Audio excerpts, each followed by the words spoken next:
Quand on se sent aligné, ça nous permet aussi d'explorer et d'avoir cette confiance en soi ailleurs. Je suis vivante, je me sens alignée et je me sens bien. Bonjour, je suis Thierry Régnier et vous écoutez C'est le chemin qui compte. Le podcast qui permet à chacun d'entre nous de libérer son potentiel et de devenir qui nous sommes vraiment. Chaque épisode est l'occasion de partir à la rencontre d'invités singuliers, connus ou non, jeunes ou moins jeunes, pour explorer leur chemin de transformation et nous inspirer dans notre propre quête de changement. Chemin faisant, nous plongerons ensemble dans les coulisses de leur voyage. Les défis surmontés, les victoires célébrées, les expériences marquantes, les rencontres déterminantes et les leçons apprises. Bref, toute chose qui nous rappelle que plus que la destination, c'est le chemin qui compte. Aujourd'hui, je reçois Marie Maurice, passée par le développement durable chez WWF, Accenture, Barclays et l'ONU, devenue life coach puis sex coach et fondatrice de l'Atelier du plaisir. Bonjour Marie. Bonjour Thierry. Alors, je suis particulièrement heureux de te recevoir, Marie, parce que ça fait un moment qu'on se connaît, mais aussi parce que ton parcours incarne vraiment intimement ce que ce podcast cherche à explorer, une transformation qui ne suit pas une ligne droite, mais qui se construit dans les ruptures, les élans, les colères aussi, et surtout dans cette quête d'alignement avec soi-même. Alors, quand on remonte le fil de ton parcours, Marie, on arrive en Bretagne, à Quimper, où tu nais dans une famille aimante, mais traversée de tensions, beaucoup d'amour, mais aussi du chaos, des disputes, une forme d'instabilité émotionnelle qui t'apprend très tôt à t'adapter, à observer, à éviter le conflit. Et puis, il y a ces déménagements, tous les 2 ou 3 ans. À chaque fois, il faut recommencer, recréer, reconstruire. Tu développes à la fois un besoin profond d'ancrage et un goût presque viscéral pour le mouvement, la nouveauté, la découverte. Très tôt, tu veux partir, fuir peut-être aussi. Après le bac, tu saisis une opportunité, tu t'envoles pour l'Angleterre. Et là, quelque chose s'ouvre. Londres devient ta ville de cœur. Tu y trouves une liberté, une fluidité, une façon d'être au monde qui te ressemble. Mais comme souvent dans ton parcours, les choses ne sont jamais complètement linéaires. Tu tombes amoureuse, tu te maries, tu reviens en France sans jamais vraiment t'y sentir à ta place. Alors tu repars, 1 an de voyage en Asie, et là, premier basculement, tu découvres le monde, ses déséquilibres, ses fragilités. Quelque chose germe en toi, l'envie de t'engager. Tu veux faire quelque chose pour un monde plus juste, plus durable. Tu rentres à Londres, sans filet, et tu t'accroches. Tu tannes le WWF jusqu'à décrocher le job de tes rêves. Pendant 4 ans, tu fais du lobbying environnemental. Tu mets tes compétences au service d'une cause plus grande que toi. Et puis la vie frappe, une grossesse que tu n'avais pas vraiment anticipée, un accouchement traumatique où tu frôles la mort, une dépression et surtout la perte brutale d'une amie très proche, féministe engagée, qui te laisse comme un héritage invisible. C'est là que quelque chose se fissure en toi et s'ouvre. Tu le dis toi-même, ça a été un déclic, un moment charnière.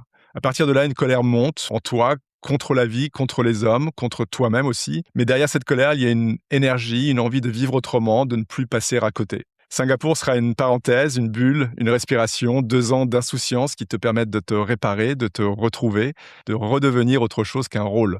Puis retour à Londres, carrière brillante, Accenture, Barclays, jusqu'au jour où tout s'arrête, licenciement et nouvelle rupture.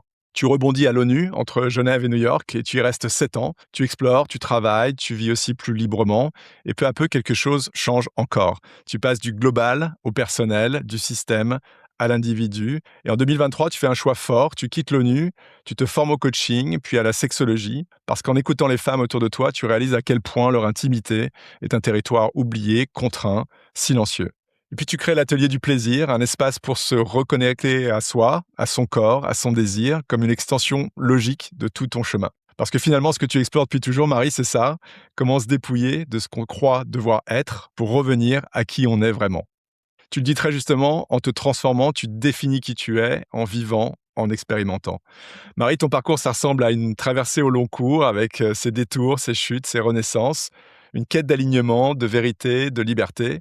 C'est pour ça que je suis ravi de t'accueillir aujourd'hui pour explorer ensemble ce chemin fait d'engagement, de rupture et de réinvention. Bienvenue sur le chemin, Marie. Merci Thierry, je suis ravie d'être là. Avant qu'on rentre dans notre discussion, j'aimerais te faire réagir sur le chemin qu'on vient de retracer. Qu'est-ce que ça évoque pour toi? Qu'est-ce que tu ressens? C'est pas banal de se faire remémorer son parcours comme ça. Non, c'est assez rare finalement d'avoir le temps et le luxe de pouvoir faire un retour en arrière sur toutes ces années. Surtout que je viens de fêter mes 50 ans. Voilà, donc c'est encore plus symbolique. Ça m'évoque tous les sentiments que tu as très très bien décrits, qui sont vraiment un mix entre ces découvertes et puis cette colère, ces envies d'expérimenter de nouvelles choses, et puis d'avoir la force en fait d'avancer. Alors parfois ça m'épuise juste en écoutant ces années que j'ai vécues. Donc c'est vrai que c'est un mix, on va dire, de tout ça. Et pour moi, c'est une vraie découverte de pouvoir à nouveau m'ancrer actuellement dans ce que j'ai vécu avant. Et je pense que c'est important en fait de regarder en arrière. Donc je te remercie d'avoir tracé un portrait très juste de ma vie jusqu'à présent. Et avec le recul, est-ce que tu l'imaginais ce parcours finalement? Absolument pas. Non, D'accord. aucune idée. Non, non, c'est le parcours un peu surprise, avec des grands axes bien sûr, qui sont peut-être un peu plus linéaires, dans mon adolescence. Ensuite, arriver à Londres, voyager et cetera, me marier, ça peut paraître sur le papier, assez, on va dire, standard. Mais c'est vrai que j'ai toujours vécu les choses de façon, intense et puis voilà, non prévu. Exactement, dans l'imprévu. Mmh. Et il y a une première question que j'ai vraiment envie de te poser qui me brûle un peu les lèvres. Tu as longtemps mêlé ta carrière à tes convictions environnementales, de WWF à l'ONU, avant finalement de te consacrer maintenant au coaching et à la sexologie. Qu'est-ce qui a finalement provoqué ce basculement en fait dans des mondes qui paraissent a priori assez éloignés? On va dire, j'ai une première carrière, très structurée dans le climat et la durabilité, dans les grandes institutions, t'en as parlé, Barclays, Accenture, l'ONU.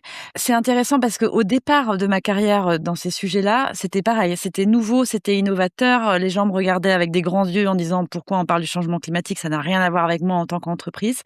Donc il y avait vraiment déjà, en fait, cette envie d'être pionnière et d'aller en avant et de changer les choses. C'est vraiment quelque chose qui m'a toujours animée. Mais c'est vrai qu'ensuite, ça s'est plus installé et effectivement, le lien entre ça et ce que je fais actuellement est pas toujours très clair. Enfin, en tous les cas, pas toujours évident pour les gens. Mmh. Et c'est vrai qu'en fait, c'est aussi lié à mon parcours personnel. Certainement, au cœur de ça, il y a aussi le fait de me retrouver après 20 ans de mariage, célibataire à New York, retrouver en fait, qui j'étais et retrouver, ma vie sexuelle aussi. Enfin, c'est-à-dire en tous les cas la redécouvrir, savoir ce que ça voulait d'être seule, par rapport à être en couple, les impacts que ça avait et me dire, je me rappelle très bien dans un coin de la tête: «Oh, qu'est-ce que j'aimerais avoir quelqu'un à qui je puisse parler de ça». Et ne pas vraiment savoir où aller en fait. Et c'est ça qui a ancré, ce changement en moi, en me disant: «Beh, en fait, je vais peut-être devenir cette personne. Donc comment je peux me reformer?» Voilà, ça a été le parcours. OK, donc tu avais finalement ce besoin n'était pas satisfait parce qu'il y avait pas vraiment d'offres, disponibles Non, et tu t'es dit: «La meilleure manière de combler ce gap-là, quelque part, c'est de, créer l'offre et devenir absolument. toi-même, en fait, ce support que tu aurais aimé trouver chez quelqu'un d'autre». Ouais, tout à fait.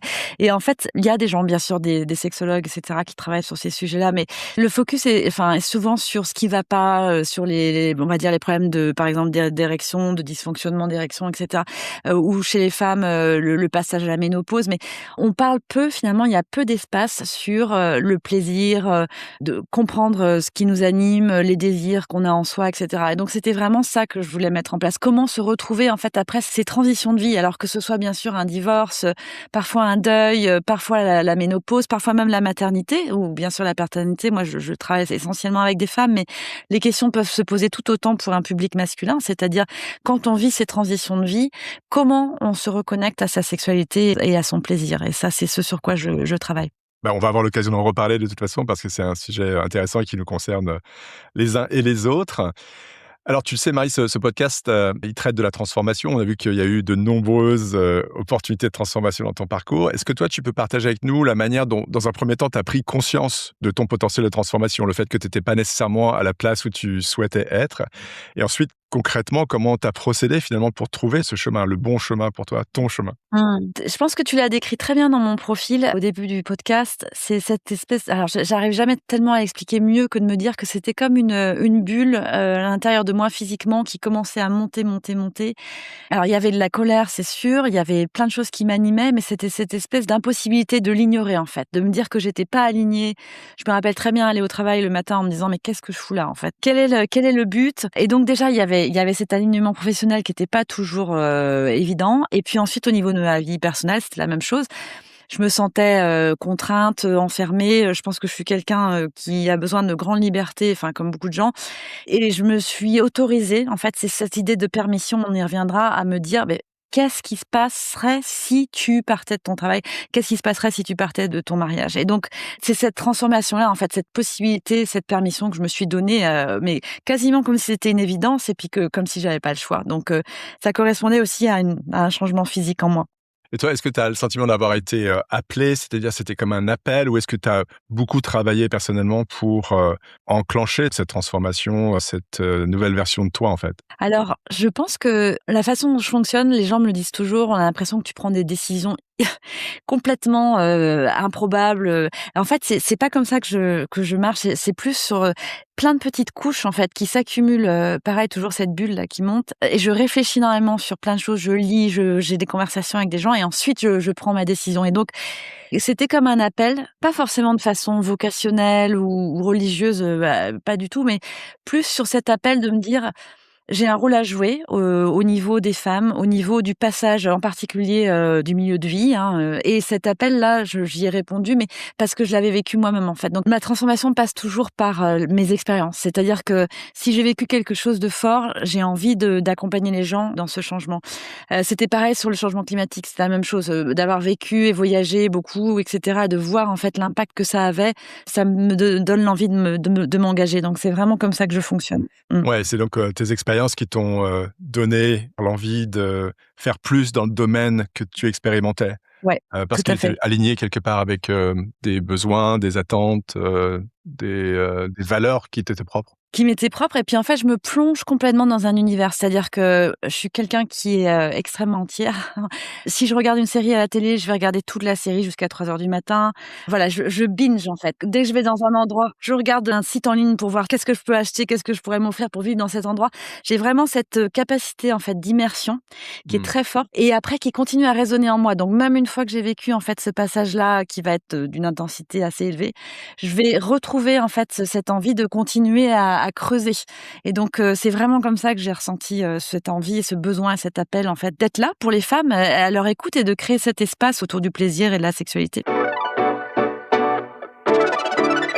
Est-ce que tu dirais qu'il y a quand même un fil rouge dans toutes ces expériences, dans toutes ces implications que tu as eues sur des sujets qui paraissent, comme tu le disais, assez différents les uns des autres, mais est-ce que tu penses que finalement il y a quelque chose qui les relie?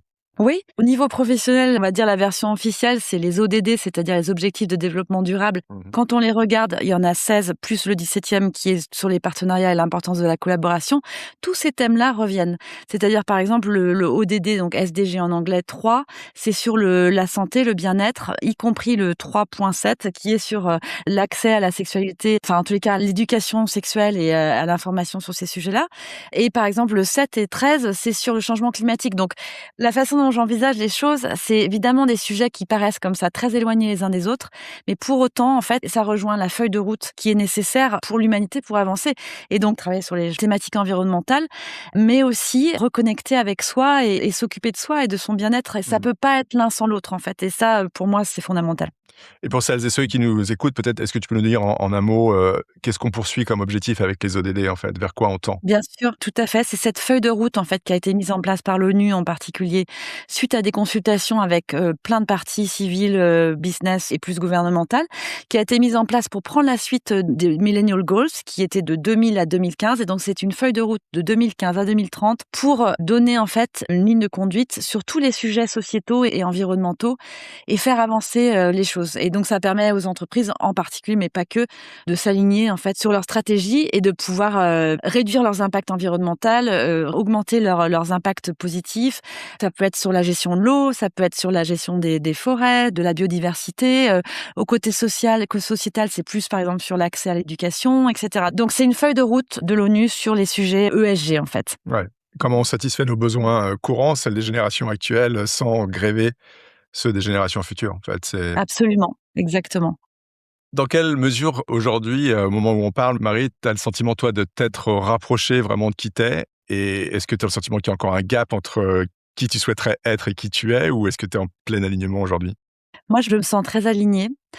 Il y a toujours des alignements possibles, mais je pense que la grosse différence, je me rappelle très bien, suite à justement à cette séparation, enfin à mon divorce, étant à New York, redevenant célibataire, et cetera. Donc ce parcours-là que j'ai déjà évoqué, voir une thérapeute qui me pose la question à l'époque en me disant: «Mais finalement Marie, quels sont vos besoins?»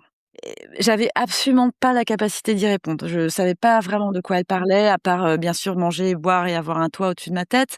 J'ai même répondu, en me disant: «Bah oui, bah voilà, mon besoin c'est, en ce moment de faire du dating et de faire des rencontres et cetera».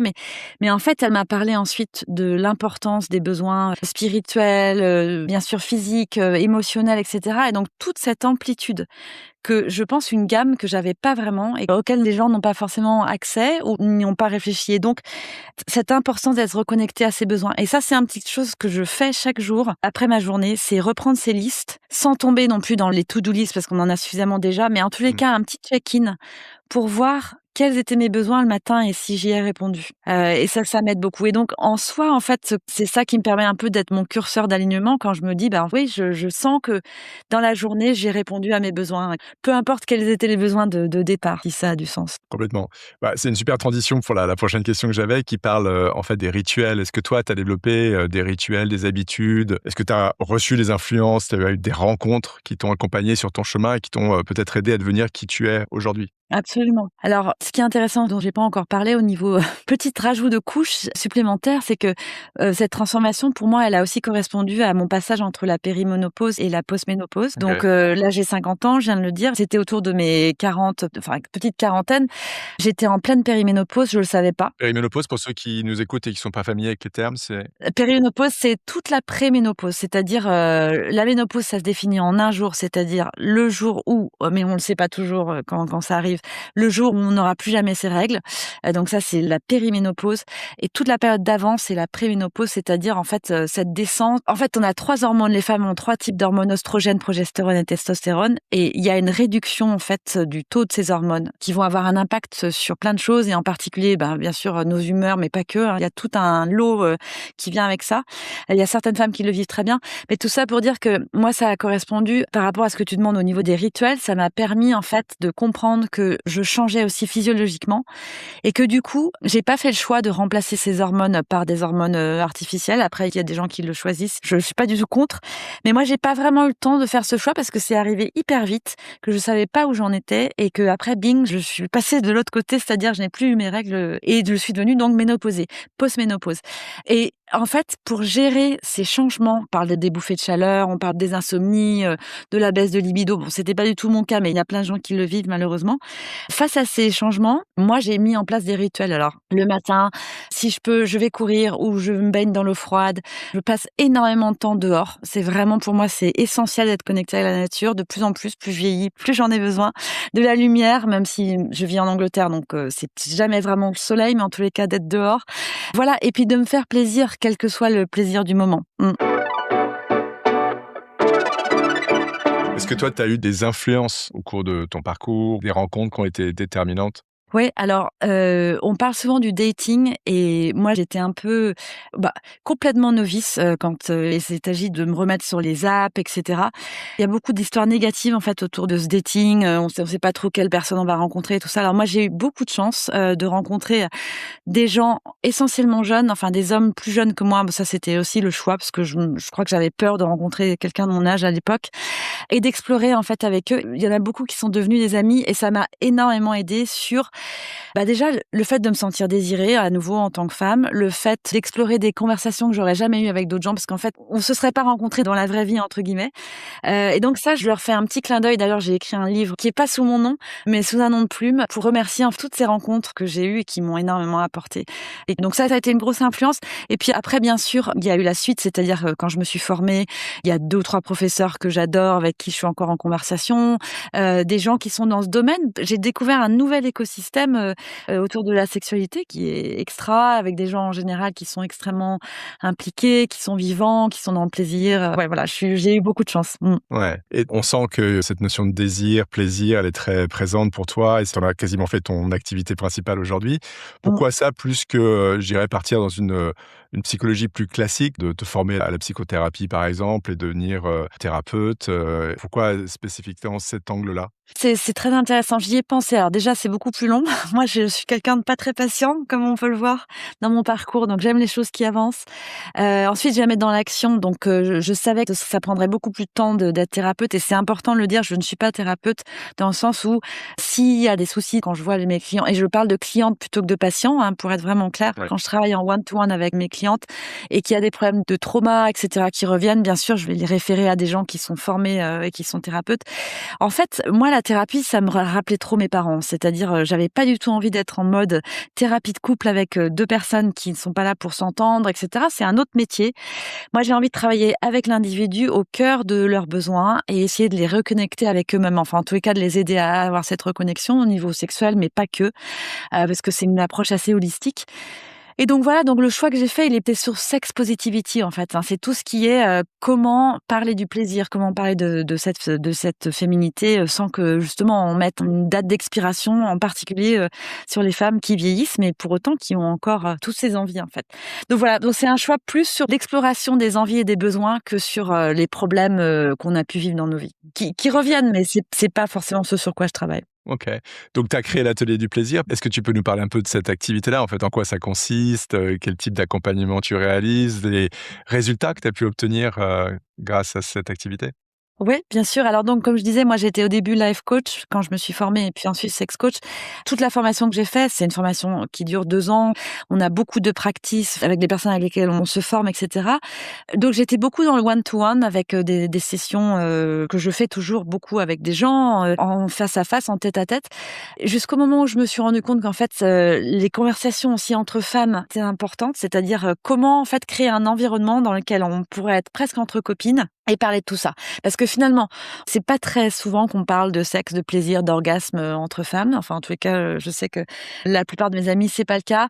Et à entendre tout ça et à mes clientes me dire, mais j'aimerais tellement pouvoir échanger avec d'autres femmes parce que moi, je vis aussi un divorce, je viens de devenir mère, je viens de perdre mon compagnon, etc.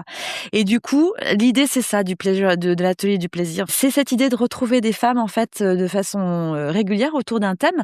Et puis ensuite, d'ouvrir un peu la conversation, d'avoir toute possibilité de questions.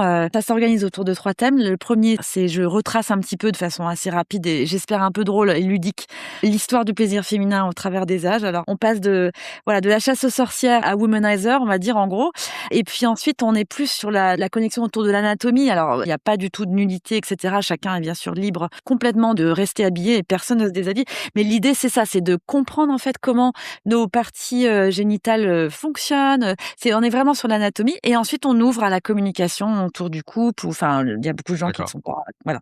Donc c'est ça l'idée du plaisir atelier. Et de plus en plus, ce que je fais, c'est autour de thèmes en fait, parce que ça permet de fédérer aussi des gens qui vivent la même chose. OK. Est-ce que tu peux nous parler peut-être de résultats que tu as pu obtenir, récemment dans Ouais. ces engagements, dans ces conversations et qui, j'imagine, te donnent beaucoup d'énergie pour continuer à Ouais. faire cette pratique, quoi?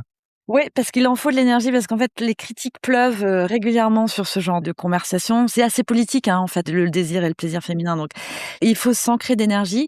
Et alors, ce qui m'en donne le plus, c'est ça, c'est les retours que je peux avoir, soit en one-to-one avec mes clientes, qui m'envoient en général des petits messages super sympas, parce qu'après, on reste en contact sur, sur le fait qu'elles ont eu un orgasme qu'elles n'avaient pas forcément eu la chance d'avoir avant au préalable, ou qu'elles ont découvert un nouveau jouet. Enfin, voilà, il y a plein de choses positives.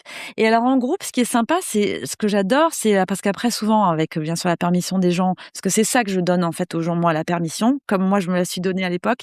On se retrouve sur les WhatsApp et là il y a plein d'échanges et puis on sent une connivence en fait entre les femmes et l'envie d'avancer. Donc ça c'est hyper positif. Mmh. OK. Souvent, quand on donne des permissions, on met les protections également. Toi, quel type de protection, en fait, tu proposes dans ces engagements-là pour que ça reste un safe space, comme on dit? Ouais, et absolument. Bah, c'est complètement un safe space et ça, c'est hyper important que tout le monde comprenne ce que ça implique. Tout est confidentiel, évidemment, rien ne sort de ce groupe.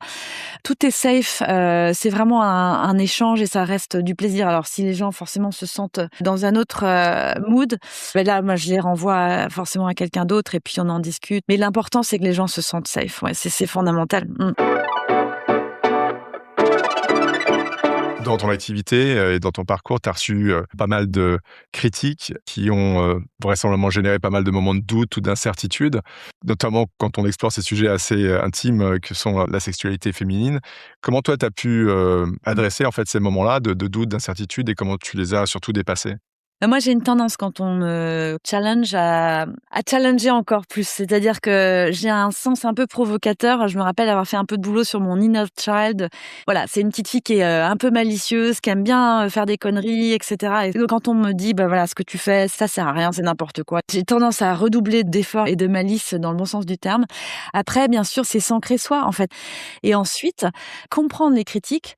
Alors, je sais que par exemple, j'ai fait pas mal d'articles, dont dans le Times, le Daily Mail, etc., etc. Parce que c'est vrai que dès qu'on parle de sexe, ça attire, surtout les journalistes. Ils cherchent toujours des histoires croustillantes. Moi, je parle rarement de ma vie privée parce qu'en fait, déjà, ça regarde personne. Puis je suis pas sûre que ça intéresse grand monde. Mais il y a cette tendance à vouloir créer en fait de l'exclusif, quelque chose de provocateur. Et souvent, enfin en tous les cas au début, je lisais les commentaires. Alors ça, c'est une critique directe en voyant, c'est Andrew Tate, c'est la version femme de Andrew Tate, c'est une féministe. Enfin bref. Puis j'ai fini par arrêter de lire ces commentaires parce qu'en fait, je pense que on peut aussi se protéger soi. Et c'est très important de se recentrer et se dire qu'en fait, il y aura toujours des gens qui seront pas d'accord avec ce qu'on fait. Mais tant qu'on le fait dans le respect des autres, qu'on est là dans l'ouverture, je pense que voilà, on peut s'aligner et continuer à être soi. Mais il faut beaucoup d'énergie, ouais. Mais j'en ai plein, donc. Quel impact, tu dirais, Marie, ta transformation personnelle a eu sur toi dans un premier temps et aussi sur les autres? En fait, pour moi, il y a 2 impacts et ce sera très bref. La première, c'est moi, la permission que ça m'a donnée et la confiance en moi que ça m'a donné d'explorer d'autres aspects de moi-même. C'est-à-dire, quand j'ai réussi à m'aligner un peu plus sexuellement et à me sentir, c'est ça que j'essaie de transmettre, en fait. Le fait que quand on se sent aligné, ça nous permet aussi après d'explorer et d'avoir cette confiance en soi ailleurs. Il y a une scène dans Bridget Jones que j'adore, pour ceux qui l'ont vue. Et voilà, elle a une relation sexuelle la veille. Et le lendemain, elle arrive au boulot, elle est glowing, elle est hyper en forme, tout va bien. Enfin, les gens savent, en fait. Elles lui disent: «Ah, mais toi, t'as eu du fun hier soir». Donc, il y a cet aspect-là, c'est vrai. Alors, tout ne passe pas par là, mais et puis moi, l'impact après, ça a sur les autres, c'est que ça me donne confiance ensuite pour donner la permission aux autres. C'est comme une chaîne, en fait. Parce que c'est ça qui se passe dans les pleasure ateliers, c'est que même si les gens ne viennent pas toujours, c'est qu'ensuite, elles vont en parler à leurs amis, etc., et que ça va ouvrir des conversations. Le fait qu'elles viennent ou pas travailler avec moi, finalement, pour moi, ça m'importe. Bien sûr, c'est important, mais c'est pas si important que ça. Ce qui m'importe, c'est que ça ouvre ces conversations et que ce soit un sujet Ouais. qui soit plus tabou, qui paraisse naturel, sur lequel on puisse dire, voilà, je suis vivante, je me sens alignée et je me sens bien. Si je t'entends, en fait, la quête de cette transformation, donc essayer de devenir, de plus en plus qui on est, donc finalement, mène à une forme d'alignement et cet alignement lui-même a une forme d'épanouissement qui, rejaillit sur toi dans un premier temps parce que tu es aligné donc tu es dans le flow Ouais. et puis, parce que tu es aligné, ça a tendance à rejaillir positivement sur les autres également et dans la nature de tes relations avec les autres. Ouais, absolument et je pense vraiment là-dessus en termes d'énergie. C'est-à-dire que pour moi, le fait de s'aligner avec cette énergie, sexuelle, sensuelle, enfin, y compris, être asexuel, c'est tout à fait aussi un choix. Mais quand on est aligné avec son choix, en fait, et qu'on Ouais, sent cette énergie, quel que soit l'alignement qu'on ait envie d'avoir et son orientation, et ouais. cetera, ça rejaillit sur les autres parties de sa vie et sur les autres aussi. Et ça donne envie et les gens ont envie d'être, dans cette énergie. Ouais, absolument et tu touches du doigt quelque chose que moi j'ai découvert vraiment dans ce podcast en parlant de ces sujets de transformation, c'est que, on a tendance à beaucoup intellectualiser, à rester, vraiment au niveau, cérébral, mais qu'on oublie souvent, notre corps et les signaux aussi que nous renvoie, notre corps. Donc on est, évidemment, cette synthèse entre, mind body comme disent, les asiatiques, donc le corps et l'esprit et que souvent, on passe beaucoup de temps avec notre esprit, mais finalement on néglige le corps, quoi et donc j'ai le sentiment que toi, par ta pratique aussi, tu reconnectes les gens à leur corps. Absolument. Ouais et c'est pour ça que pour moi, la masturbation, le plaisir, en solo, c'est hyper important, même si ça n'empêche absolument pas après la découverte avec d'autres et cetera. Mais voilà, cette reconnexion à soi, se faire plaisir, se donner cette permission en fait d'accéder à son corps et peu importe que ce soit une caresse ou autre. Je pense qu'on va directement souvent dans ce qui est finalité. On n'est même pas obligé d'atteindre l'orgasme en fait, c'est juste de pouvoir se resensualiser et se sentir vivant autrement, parce que c'est vrai qu'on passe nos vies, sur nos chaises à réfléchir Mmh. et qu'on a quand même besoin aussi de se recentrer sur nos corps qui sont là pour nous, tout au long de notre vie. Enfin, parfois, moi, je trouve que c'est un mini miracle qu'on vive aussi longtemps. Enfin, pour les gens qui ont la chance de vivre plus longtemps, quand on voit, en fait, tout ce qu'on fait subir à nos corps aussi, hein. On est constamment en tension et cetera. Donc je pense que la masturbation a un vrai rôle, dans cette libération-là. Pour quelqu'un qui aimerait Mmh. vraiment, commencer à se reconnecter plutôt corporellement avec lui-même, qu'est-ce que tu proposerais comme première étape juste? Ouais, absolument et pas directement si ça fait peur aux gens. Déjà le mot qu'on n'utilise pas beaucoup, le M, d'ailleurs on arrive au mois de mai, c'est le mois de la masturbation donc voilà, OK, on y est presque. Mais sans entrer là-dedans parce que forcément tout le monde n'a pas cette aisance-là et puis ce que je veux surtout pas donner l'impression, c'est que voilà, moi j'ai tout compris et puis que chacun doit suivre ce que je fais. Je suis pas du tout en mode gourou. Je pense qu'au contraire, combien de fois on prend juste le temps de par exemple, se mettre dans un bain ou se toucher dans l'eau ou avoir la possibilité juste d'effleurer sa peau, en fait, de sentir différemment. Moi, pour moi, le toucher, c'est vraiment quelque chose sur lequel on passe pas beaucoup de temps, en fait. On attend ça de l'autre quand on est dans une relation, mais on le fait peu avec soi. Donc, essayez Ouais. déjà de se faire un câlin, c'est pas mal. Précisément en termes de conseils, Marie, qu'est-ce que toi, tu aurais à donner comme conseil à quelqu'un qui cherche à entamer son chemin de transformation, qui sent qu'il n'est pas véritablement aligné, qui sent qu'il peut développer un potentiel, mais qui est vraiment au début de ce chemin? Toi, tu as bien progressé. Qu'est-ce que toi, tu aurais comme conseil à lui donner? Je dirais d'écouter cette bulle-là que moi j'avais et que j'ai toujours. Mais comme par rapport à ce que tu viens de dire, Thierry, souvent, je pense que nos réponses sont beaucoup plus somatiques, enfin beaucoup plus dans nos corps que ce qu'on veut bien croire. En fait, on a du mal à se dire que nos décisions ne sont pas rationnelles. Et en fait, elles le sont pas vraiment. C'est-à-dire, je dirais, commençons par s'écouter. Et comment on fait pour s'écouter? Le silence. Parce que je pense qu'en fait, on passe beaucoup, beaucoup de temps. Et moi, la première, je vivais en musique, mais j'ai appris des moments de silence. J'ai appris à switcher mon portable, switcher mon laptop, switcher les conversations, les enfants, les machins, me faire un moment dans le silence et me dire où j'en suis. Et en fait, je pense que en étant tout le temps dans le bruit, quel que soit le bruit, physique ou mental, c'est très difficile de savoir ce qu'on veut et Trouver le si on répond signal à nos dans besoins. dans le bruit, c'est compliqué. Et donc toi, Donc tu un te peu de ménages silence. ces plages de silence et tu recommandes aux gens de le Ouais, faire? Et ouais. du silence naît, quelque chose, automatiquement, ou est-ce que tu as une pratique qui nous permet C'est un de petit mieux se peu lié connaître? après à la méditation et cetera, mais moi, c'est vrai que moi, j'ai du mal à me dire, «Allez, là, il est l'heure de méditer, on va méditer». J'ai beaucoup de mal à me mettre dans une ambiance, méditation, on demand. Donc pour moi, ça passe par la marche à pied, en fait. Je pars marcher, sans but, et bien sûr, il y a du bruit autour de moi, mais je me sens, moi, dans ma bulle et c'est là que je laisse les choses émerger et elles arrivent, en fait, si on OK. les laisse Et comment ça se passe pour toi, alors justement, peut-être pour ceux qui nous écoutent, qui aimeraient reproduire un petit peu le sentiment, que tu décris? Comment ça se passe? Tu te mets à marcher et puis tu fais le vide en toi? Comment ça En ça fait, je fonctionne? marche et je m'impose rien du tout. C'est-à-dire que j'essaye de me dire que c'est une marche ou un endroit, un moment dans ma vie sans contrainte. Alors bien sûr, c'est facile de le dire, mais bon, si on peut s'octroyer, je sais pas, 20 minutes, une demi-heure ou même plus de marche, si possible, dans la forêt ou au bord de la mer. Non, ça fait beaucoup de si, mais ça peut me mettre le tour du pâté de maison.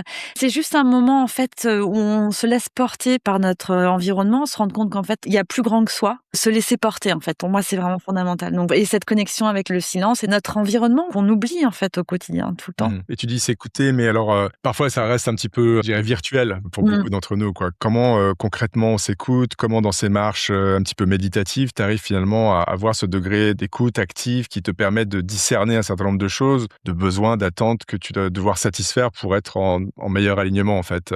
Qu'est-ce Mmh. que tu as à proposer toi, finalement? Ouais, bah, en fait, les gens qui nous écoutent se disent: «Bon, quand je me mets en mode méditation, j'arrive pas, en fait, à switcher parce que j'ai plein de trucs, j'ai ma liste de courses et puis qu'est-ce que je vais faire dans 5 ans et il faut que je renouvelle mon abonnement et cetera».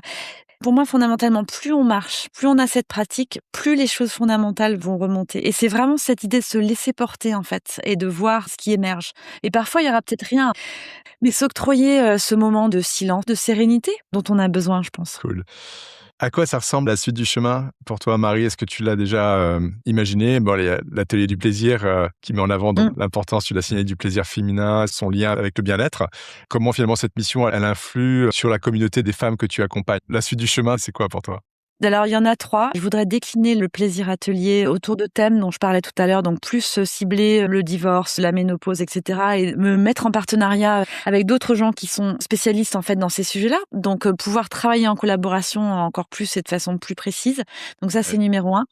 Le numéro 2, c'est que j'aimerais écrire un livre, donc un deuxième livre sur lequel je vais commencer à travailler sur ces sujets et vraiment pouvoir aider, genre presque un guide de tout.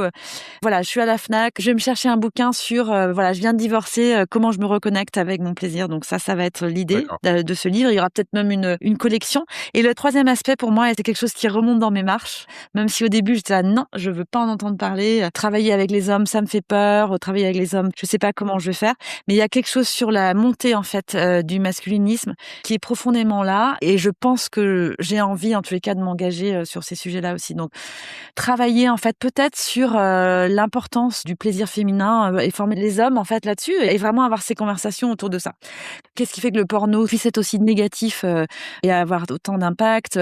Qu'est-ce qui crée, en fait, ces conversations? Donc, je suis invitée, en fait, à un colloque à Bristol en début juin pour parler de ça et je pense que ça va être une des prochaines suites de mon travail. D'accord, le masculinisme. Et quelle, forme ça pourrait prendre, en fait, cette implication sur ce sujet? Pour moi, en fait, ce serait la réponse un peu à la passivité perçue des femmes dans le porno en particulier et comment y répondre et en rendant les gens plus, comment dire? Literate, c'est-à-dire qu'ils aient plus de façons de décrypter, en fait, ce qui passe par le porno, enfin, sans jugement, mais avec vraiment cette capacité d'avoir plus d'informations, d'équiper les gens, en fait, autour de ces Ouais. sujets-là. C'est ça que je veux faire et en particulier avec un focus sur le plaisir féminin parce que pour moi, souvent, je pense qu'il y a pas cette connaissance-là, en se disant: «De toute façon, ça passe par la performance, par la durée et cetera». Alors en fait, c'est pas du tout le cas, donc essayer de retrouver cette confiance et redonner confiance aux jeunes hommes aussi, enfin en tous les cas aux hommes, mais en particulier aux jeunes hommes, parce que je pense qu'il y a un vrai souci au niveau, j'en ai rencontré pas mal, qui prennent déjà du Viagra et ils en ont pas vraiment besoin physiologiquement. C'est vraiment cette, idée de performance. Alors qu'en fait, on n'a pas vraiment besoin de cette performance, on peut tout à fait Ouais. se procurer du plaisir l'un à l'autre sans ça. Ouais, parce que beaucoup des codes, qui sont les leurs viennent, d'une éducation, liée au porno qui envoie cette image-là. Exactement, Je ouais. pense qu'on a besoin de quelque chose qui contrebalance. Je pense Ouais, qu'on va pas éradiquer le porno demain, mais, non, peut-être, avoir quelque chose qui vienne, offrir une autre, vision de la sexualité que celle ouais, notamment pour ouais, les jeunes qui s'y forment. exactement. Oui et je pense que c'est un vrai problème parce qu'en fait, la raison pour laquelle il y a autant de gens qui vont voir du porno, d'abord parce que c'est vrai que c'est un excitant et qu'il y a plein de choses positives forcément autour du porno, tout n'est pas négatif, mais c'est que pour l'instant, ça fait office d'éducation sexuelle parce que c'est ça où on parle des risques potentiels des relations sexuelles. Donc la grossesse, les STD, les et cetera et cetera. Ouais. Ce qui est très bien, mais il manque quelque chose entre les 2 qui dit, bah, en fait, parlons du plaisir, parlons du respect et ça, c'est ce sur quoi je veux travailler, un peu plus. Marie, on arrive, presque déjà à la fin de notre Waouh! conversation. Est-ce que tu veux nous parler de ton actualité? Tu as défloré un certain nombre de sujets sur lesquels tu travailles ou est-ce que tu as une information ou un sujet qui te tient à cœur qu'on n'aurait pas abordé pendant notre, échange que tu voudrais partager avec nous? Je pense qu'on a touché à pas mal de choses déjà. C'est vrai que non, pour moi, tout simplement dire, aux gens qui nous écoutent déjà, de les remercier parce que si vous êtes allés jusqu'à la fin du podcast, ça me fait toujours plaisir de me dire qu'il y a des gens qui ont envie de parler de ces sujets-là. Comprendre aussi ce sur quoi, les gens ont des suggestions justement sur, les thèmes sur lesquels on peut travailler. Moi, je travaille à la fois en France et en Angleterre essentiellement Ouais. et quand je balbutie en français, c'est pas du tout une question de snobisme, c'est parce que j'ai passé la plupart de ma vie en Angleterre. Mais voilà, plutôt que de créer des choses dont on pense que les gens vont avoir besoin, quels sont les besoins? Donc j'adorerais entendre un retour, là-dessus, si c'est une option. Mmh. Donc évidemment, il y a des moyens de joindre, le podcast directement, mais si les gens veulent se connecter avec toi, c'est quoi le meilleur moyen Le pour plus te simple, connecter? ça va être mon Instagram, je pense, donc c'est marie_maurice_officiel et souvent on me retrouve pas parce que ça, c'est l'autre petit coup de gueule, c'est qu'en ce moment, c'est très compliqué de travailler sur ces sujets-là. Ça a déjà été jamais très simple, mais de plus en Ouais. plus, cette communauté de gens qui travaillent sur l'éducation sexuelle, on est censuré, en fait. Il y a beaucoup de censure, sur les réseaux, Et donc qui vient d'où cette censure? alors Meta, LinkedIn et cetera et cetera. Moi, nous, on se bat en permanence, c'est-à-dire, par exemple, moi, mon compte n'est pas proposé directement.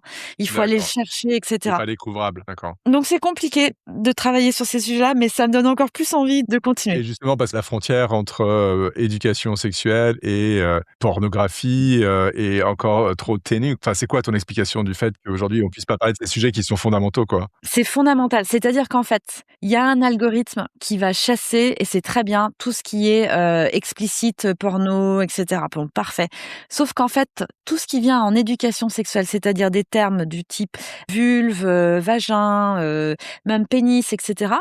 En fait, il y a un souci, je pense, sur la reconnaissance entre tout est considéré comme explicite. Il y a Ouais, pas de nuance, en fait, par rapport à l'éducation, sexuelle et en particulier pour les adultes. d'accord. Donc c'est considéré comme, langage explicite et du coup, bah, Ouais. ça part aux oubliettes, Bah, peut-être que c'est un signal de il y a une place à prendre et un réseau à créer. complètement. C'est ce sur quoi j'ai envie de travailler. C'est un nouveau projet. Voilà, tout à fait. OK, très bien. Bah, écoute, avant de se quitter, je vais te soumettre à une tradition de ce podcast qui s'appelle les questions mitraillettes et l'idée, ça va être de répondre à un maximum de questions en moins de 2 minutes. Est-ce que tu es prête? Je suis prête, I'm ready.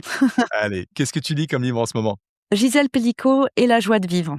Est-ce qu'il y a un livre qui t'a particulièrement marqué ou influencé dans ta vie? Ouais, récemment, Becoming Cliterate de Laurie Mintz et c'est sur comment comprendre l'orgasme clitoridien et je le conseille à tout le monde.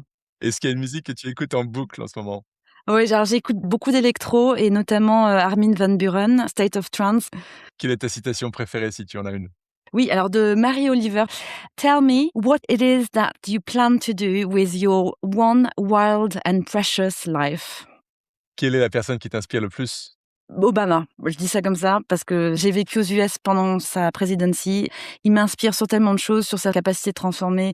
Ouais, une de mes inspirations. Que voulais-tu faire quand tu étais petite?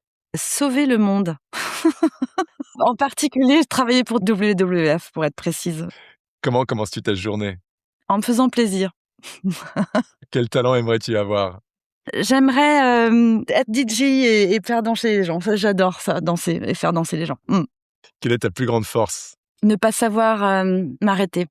Qu'est-ce qui te donne le plus d'énergie? Les autres, le changement, l'impact. Quel est le meilleur conseil que tu aies jamais reçu? Assumption is the mother of all fuck up. Donc ne jamais. Pas d'hypothèse, d'accord, Toltec. Ouais, exactement. Quel est ton meilleur remède contre le stress? La masturbation, Qu'est-ce que tu aurais aimé savoir quand tu avais 20 ans? qu'on peut avoir plusieurs vies. Qu'est-ce qui t'énerve le plus? L'utilisation du corps des femmes, qu'on contrôle le corps et la sexualité des femmes. Qu'est-ce qui te donne le plus d'espoir? Quand je vois des jeunes parler de sexe de façon ouverte et sans peur, Comment aimerais-tu qu'on se souvienne de toi? comme quelqu'un qui a ouvert les valves. Quel est le plus beau chemin que tu aies jamais emprunté? Celui de créer ce que j'ai créé, l'atelier du plaisir, ça a été tout mon chemin derrière, toute ma réappropriation à moi-même. Qu'est-ce que tu ferais si tu savais que tu ne pouvais pas échouer? Je ferais encore plus vite, encore plus grand, je pense. Qu'est-ce que la femme d'aujourd'hui aurait envie de dire à la petite fille que tu étais à 10 ans? Que l'amour peut être conditionnel. Et enfin, qui aimerais-tu entendre à ce micro pour le prochain épisode?